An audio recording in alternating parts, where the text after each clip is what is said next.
In March 1947, Earl Louis Mountbatten and his wife Edwina arrive in New Delhi. The great-grandson of Queen Victoria and second cousin to George VI, Mountbatten brings a regal presence to the drama of India's independence. As the last viceroy, he bears responsibility for India's fate. 2nd of April, 1947. I have now completed my first week in office. I should like to be able to paint an encouraging picture of my first impressions, but feel it would be misleading if I did so. The scene here is one of unrelieved gloom. At this early stage, I can see little common ground on which to build any agreed solution for the future of India. The only conclusion I have been able to come to is that unless I act quickly, I may well find the real beginnings of a civil war on my hands.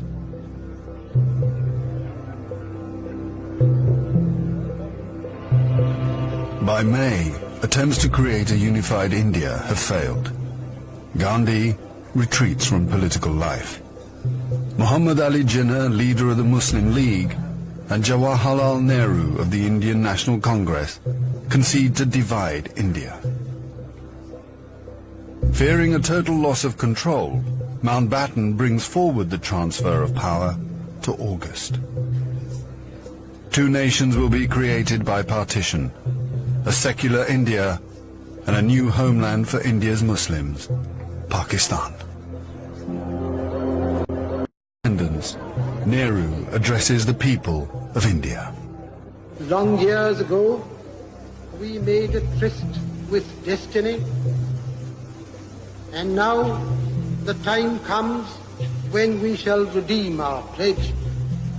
At the stroke of the midnight hour, when the world sleeps, India will awake to life and freedom.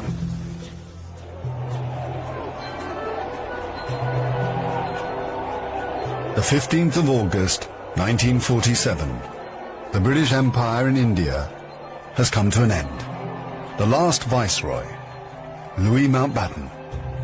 The flag raising and the salute were done amid scenes of the most fantastic rejoicing.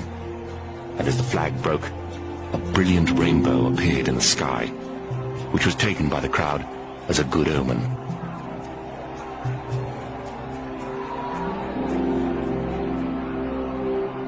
Qasim Muhammad. On the 15th of August came freedom. The freedom to burn, loot and murder.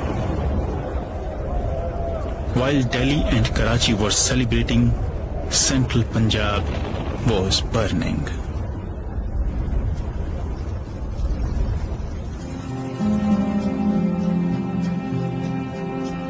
Between August 1947 and March 1948, 4.5 million Hindus and Sikhs are forced to migrate from Pakistan to India. 6 million Muslims must move in the opposite direction. Britons and Indians witness the bloodshed. Shahid Ahmed. It is a battleground. People have gone mad. Trains to Pakistan are being looted and occupants slaughtered. We all knew that carnage was in the offing. So did Mountbatten. The British Empire, which tried to build India over centuries, can never live down this great tragedy.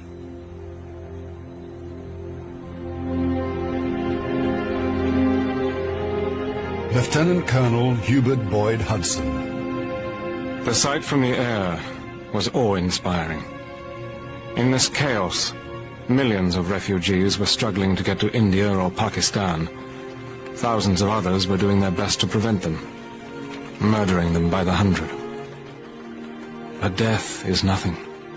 There are things more terrible than death.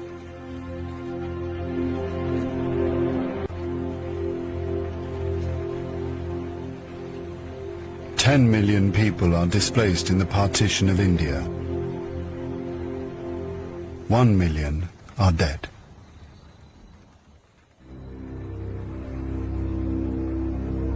By the summer of 1948, most of the British have left. Hubert Boyd Hudson has been in India for 15 years. India is full of ghosts. Houses I have lived in, now inhabited by Indians, remind me of the days which will never come again.